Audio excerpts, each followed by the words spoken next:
केशा एक बहुत प्रसिद्ध गायक थी। कल उसने अपना संगीत कार्यक्रम किया था। उसने कंसर्ट में सुंदर गाने गाए और फिर अपने कमरे में चली गई। उससे मिलने के लिए केशा के कमरे के बाहर बहुत लोग इकट्ठा हुए थे। कुछ समय बाद वह अपने कमरे में मृत पाई गई। ऐसा लग रहा था कि केशा अपने हत्यारे के साथ लड़ाई लड़ी।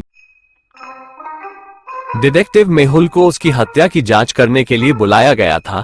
मेहुल ने पाया कि केशा ने कंसर्ट के बाद कुछ फैंस से मुलाकात की थी। मेहुल ने उनसे पूछताछ की। पहली फैंस बोली, मैं केशा की बहुत बड़ी फैन थी। हमने कुछ देर बात की, एक सेल्फी ली और फिर मैं चली गई। दूसरी फैंस बोली, मैं उससे ऑटोग्राफ लेने गई थी। मेरी बेटी उससे बहुत पसंद करती है। मैंने अपनी बेटी के लिए उसके साथ एक सेल्फी भी ली। तीसरा फैंस बोलता है, मैंने बस केशा का ऑटोग्राफ लिया, एक सेल्फी ली और फिर मैं चला गया। इन तीनों में से किसने केशा की हत्या की है? सोचिए सोचिए। इसका सही जवाब होगा पहली फैंस, क्योंकि एकमात्र यही केशा से कमरे में कुछ देर तक बात की थी। एक वैज्ञानिक ने एक मानव क्लोनिंग मशीन बनाया था। वह अपने प्रयोग के लिए किसी की तलाश कर रहा था, इसीलिए उसने एक लड़की का अपहरण किया। वो उसे अपनी प्रयोगशाला में ले गया और अपनी क्लोनिंग मशीन के अंदर डाल दिया। वैज्ञानिक ने लड़की के भाई को कॉल किया और उसे अपनी प्रयोगशाला में आने के लिए कहा।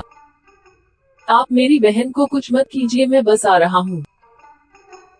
वो आदमी वहां पहुंचा। उसने देखा कि वहां पे उसकी बहन जैसी और 3 लड़कियां हैं। वो देखकर हैरान रह गया। क्या आप इन चारों में से उसकी बहन को पहचानने में मदद कर सकते हैं? सोचिए सोचिए। इसका सही जवाब होगा तीसरे नंबर वाली लड़की, क्योंकि उसके बाल काले हैं और बाकी सबके रंगीन हैं। साइमन के बेटे को 1 सप्ताह से हॉस्पिटल में भर्ती कराया गया था। एक दिन साइमन हॉस्पिटल में नहीं था और उसके बेटे को तत्काल ब्लड की जरूरत थी।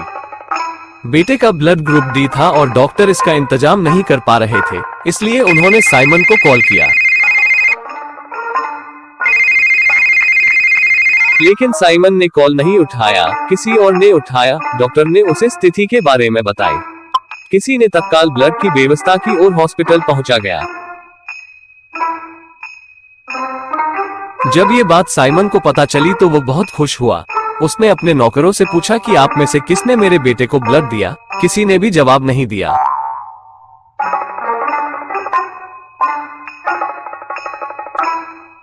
पहला बोला, मेरा ब्लड ग्रुप ए है और मैंने आपके बेटे को खून नहीं दिया हूँ। दूसरा बोला, मेरा ब्लड ग्रुप बी है और मैंने भी आपके बेटे को खून नहीं दिया।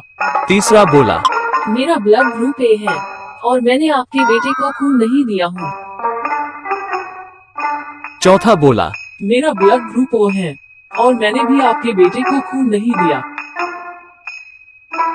क्या आप अनुमान लगा सकते हैं कि किसने ब्लड दिया होगा? सोचिए सोचिए। इसका सही जवाब होगा चौथे ने, क्योंकि उसका ब्लड ग्रुप ओ है और ओ ब्लड ग्रुप वाले अपना ब्लड किसी को भी दे सकते हैं।